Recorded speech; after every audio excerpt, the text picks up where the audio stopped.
Bienvenue sur Prends les rênes, le podcast qui explore l'art de prendre sa place.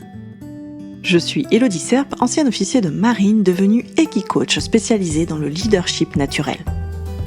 Alliant expérience terrain et enseignement du cheval, j'accompagne aujourd'hui les professionnels et les particuliers à se sentir naturellement à leur place en développant des relations de qualité avec eux-mêmes et avec les autres. Alors si vous êtes à la recherche de pistes de réflexion, de retours d'expérience et d'outils concrets concernant l'affirmation de soi, la communication interpersonnelle ou encore l'esprit d'équipe, vous êtes au bon endroit. Nous explorerons ensemble des sujets inspirants pour développer une posture alignée et appréhender plus sereinement les challenges des relations humaines. Installez-vous confortablement et c'est parti pour l'épisode du jour. Bonjour à tous, j'espère que vous allez tous bien et que votre été se passe bien. Je suis très heureuse de vous retrouver pour l'épisode 14 de Prends les rênes. Et pour cet épisode, je vous propose de plonger dans le champ de vision du cheval et de vous expliquer comment cela m'inspire. Le côté perspective, le côté vue d'ensemble, prise de recul aussi. Je vais vous amener un petit peu dans cette exploration-là. Et comment tout cela peut bien sûr enrichir notre compréhension de l'autre, toujours dans cette idée d'être dans des relations, construire des relations saines et durables. Vous êtes prêts ? Allez, c'est parti. Alors disons-le de suite, le cheval a une sacrée vue d'ensemble, grâce à ses grands et beaux yeux, comme j'aime dire, mais en fait, pour l'anecdote, on a fait un atelier il y a peu de temps dans la fabrique du changement Finistère, qui a eu lieu à Landerneau, et c'était en fin juin. Et les participants ont été particulièrement touchés, bouleversés par les yeux du cheval. C'était, les yeux, on s'y voit, on y voit le monde, on y perçoit une grande sagesse. Voilà, les yeux du cheval et son regard a eu vraiment un impact assez important sur les gens et je trouve ça très beau, ces retours et ces ressentis, assez révélateurs finalement de l'impact qu'a le cheval sur nous. Bon, donc je disais, ces grands yeux là sont placés de part et d'autre de sa tête. Ce qui est cohérent avec le fait que le cheval soit une proie aussi. Donc le cheval possède un champ de vision, ce qu'on dit panoramique. En fait, il voit quasiment à 360 degrés sans bouger. Alors, il possède quand même des petits angles morts. Quand je dis quasiment 360 degrés, en fait, s'il ne bouge pas, qu'il reste la tête droite, il ne voit pas sur à peu près 20 degrés derrière lui. D'ailleurs, je confonds les mots. D'ailleurs, on dit souvent, il faut pas passer derrière un cheval, voilà. Mais en fait, c'est juste que ça risque de le surprendre, vu qu'il va pas nous voir. Si on arrive pile derrière, vraiment, et qu'on fasse pas un peu sur le côté pour l'approcher, oui, effectivement, ça risque de le surprendre. Et sa réaction, risque d'être, effectivement, au mieux, il s'écarte, au pire, il donne un coup. Donc voilà. Donc à peu près 20 degrés sur l'arrière. Il ne voit pas sous le nez non plus.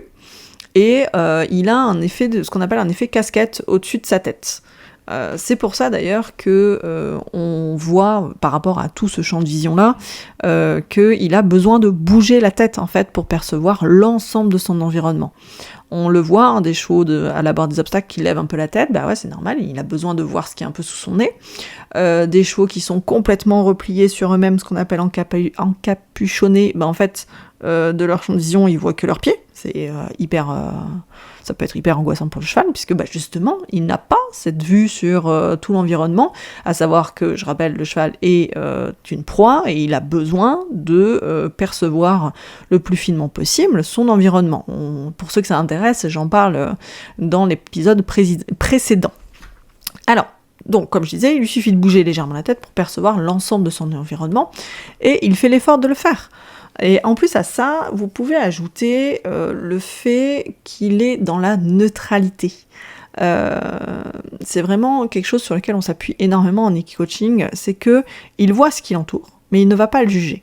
Par contre, il va être attentif à ce qui l'entoure, il va être attentif à ce que cela provoque chez lui. D'accord ? Et si besoin, il va y réagir et de façon immédiate. Donc moi je trouve ça super inspirant et hyper révélateur quand on travaille avec lui. Et ça m'a amené ce parallèle à, ok, finalement, si nous aussi, on pouvait développer cette vue d'ensemble, est-ce qu'on l'a, est-ce qu'on l'a pas ? Comment on se positionne sur cette notion-là ? Bon, déjà, notre champ de vision. clairement, c'est pas le même. Hein. Nous, il est beaucoup sur l'avant. J'ai pas précisé aussi, le cheval est binoculaire sur un certain angle de vent, puis monoculaire sur les côtés. Mais c'était pas vraiment la question, c'était surtout, ok, perception globale. Nous, on n'a pas une perception globale, on n'a pas du tout le même champ de vision. Mais en plus, on n'a pas du tout le même comportement. On est complètement pétri dans nos biais cognitifs. Vous savez, ces mécanismes de pensée qui, finalement, altèrent notre jugement.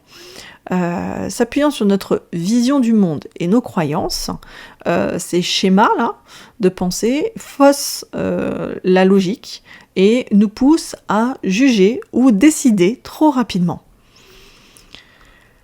Alors attention, c'est pas des comportements à bannir, loin de là, ils sont utiles et ils sont en particulier utiles à notre survie, d'accord ? Mais le premier pas à faire, c'est juste d'en être conscient, de savoir qu'ils existent et de connaître leur impact. Rien que ça, déjà, c'est une super avancée. On va pas tout balayer, on va pas devenir neutre comme le cheval, c'est pas possible, ce n'est pas notre nature. Par contre, ce qu'on peut faire, et ce que je vous pousse à faire quand vous travaillez avec le cheval, c'est d'amener de la conscience là-dessus, d'amener de la conscience sur votre vision, sur votre façon d'interpréter le monde, votre façon de voir votre environnement et de voir le cheval. Alors, je vais vous proposer d'aller un peu plus loin. Quand on est en relation avec quelqu'un, ces biais peuvent vraiment nous jouer des tours. En effet, notre environnement et nos échanges émettent une multitude d'informations. Je vous ramène aussi à l'épisode précédent. Et c'est tout simplement impossible de tout prendre en compte tout le temps. Si c'était le cas, on exploserait, clairement. Donc, notre cerveau effectue naturellement des sélections, des sélections complètement inconscientes pour nous, mais qui se basent, comme je disais, sur nos croyances, notre façon de voir le monde, nos expériences dans la vie, notre éducation, etc., etc. Et certains de nos biais cognitifs nous poussent à capter les détails qui confirment nos propres croyances.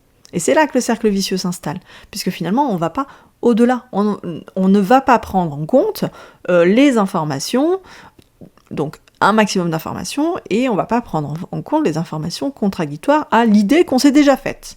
Vous pensez qu'un tel, c'est un couillon, et bien ce que vous verrez ne confirmera que ce que vous pensez. Et ça sera compliqué de vous concentrer sur ce qui désaffirme, je ne suis pas sûre que ça marche, contredit votre croyance. D'accord ? Donc comment s'en prémunir ? Eh bien, justement, passer d'une vision détaillée, où on va regarder les détails, à une vue d'ensemble. Cela signifie quoi ? Prendre du recul, faire consciemment l'effort de faire ce recul-là. Prendre du recul, avoir une vision d'ensemble, ça permet quoi ? Ça va permettre de comprendre le contexte global d'une situation. Ça va permettre de développer une compréhension plus approfondie de l'autre personne avec laquelle on interagit. Et ça va contribuer à quoi ? Ça va contribuer à réduire les risques de jugement hâtif, de réduire les interprétations erronées, et d'identifier les sources potentielles de tensions extérieures. Il y en a beaucoup qui prennent les choses pour soi. La personne va réagir un peu dur, voilà. Et la personne en face, et nous, on va le prendre hyper personnellement. En fait, peut-être qu'il y a quelque chose qui le stresse. Moi, je vais vous donner un exemple très personnel pour le coup. J'ai ma fille, elle a cette faculté à provoquer chez moi de la tension. Voilà, parce que je suis une maman poule, je l'avoue, je le confesse, et voilà. Donc je vais beaucoup surveiller, je vais porter beaucoup d'attention à ma fille, et il se peut que quelqu'un me parle à ce moment-là, et je vais être un petit peu en tension. Mais en fait, c'est pas du tout la personne qui vient de me parler qui me provoque ça, c'est en fait la situation avec ma fille. Si la personne prend le recul et observe un petit peu ce qui se passe, l'interaction que j'ai aussi avec ma fille, peut comprendre que, voilà, après, encore une fois, on ne voit pas tout, donc tout ça, c'est une question d'équilibre, une question d'échange, de transparence, et que moi, déjà, je suis consciente de ça, et que je puisse aussi le dire à l'autre qui n'a peut-être pas fait ce pas de recul-là. Voilà, j'espère que je suis claire. Et bien justement, j'avais envie de vous proposer de toucher du doigt l'impact de cette perception globale, l'impact que ça peut avoir dans vos relations, et j'avais envie de vous inviter à tester une petite pratique toute simple.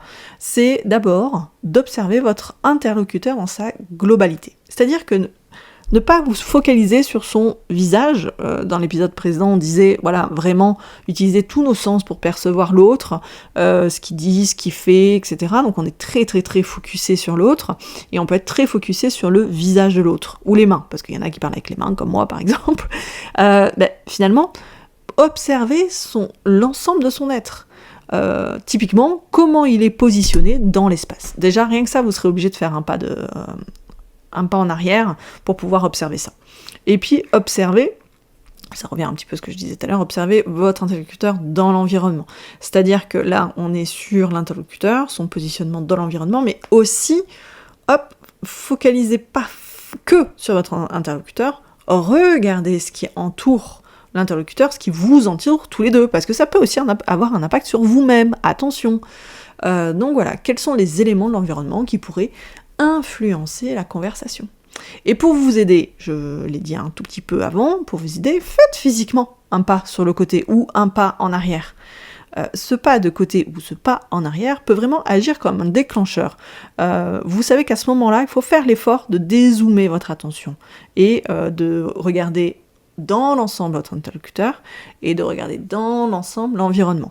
Et encore une fois, c'est une question d'équilibre. Il ne faut pas passer son temps focusé sur l'autre, mais il ne faut pas passer son temps à regarder l'environnement non plus.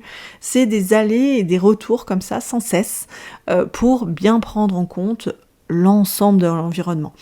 Je reprécise encore une fois, et je ne me lasserai pas de le dire, une information est à la base, elle est neutre. D'accord ? Justement, tout le travail qu'on fait là, c'est essayer d'éviter les interprétations et les jugements. D'accord ? De prendre l'information pour ce qu'elle est, une information.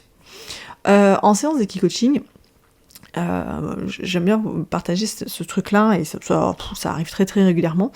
Mes clients, là, ils sont souvent très proches du cheval. Et donc, je leur fais faire l'exercice, je sais, bon, ok, comment ça s'est passé ? À quelle distance c'était du cheval ?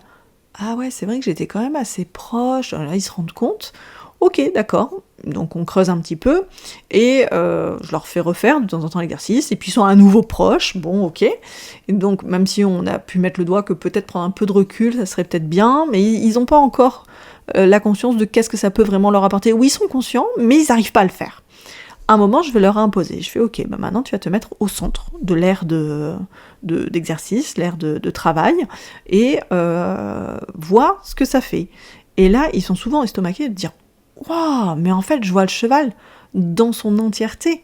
Je vois sa tête, mais je vois aussi sa croupe, je vois son déplacement, je vois l'encolure, à quelle hauteur elle est. Ben oui, prendre du recul vous permet de dézoomer votre attention, vous permet de capter un plus grand nombre d'informations. Voilà. Et je finirai cette fois-ci avec une citation de Charlie Chaplin. « La vie est une tragédie quand elle est vue en gros plan, mais c'est une comédie en plan d'ensemble. » Voilà, j'avais envie de finir avec cette petite touche-là. Effectivement, quand on recule et qu'on regarde l'ensemble, c'est comme une bouffée d'oxygène, moi je parle. C'est un partage très personnel, mais voilà, c'est vrai que ça me permet de respirer et j'ai besoin de cet espace-là aussi. Voilà. Alors faisons de cette vue d'ensemble notre allié pour enrichir nos relations d'une perspective globale. Voilà, je conclurai là-dessus. J'espère que cet épisode vous a inspiré.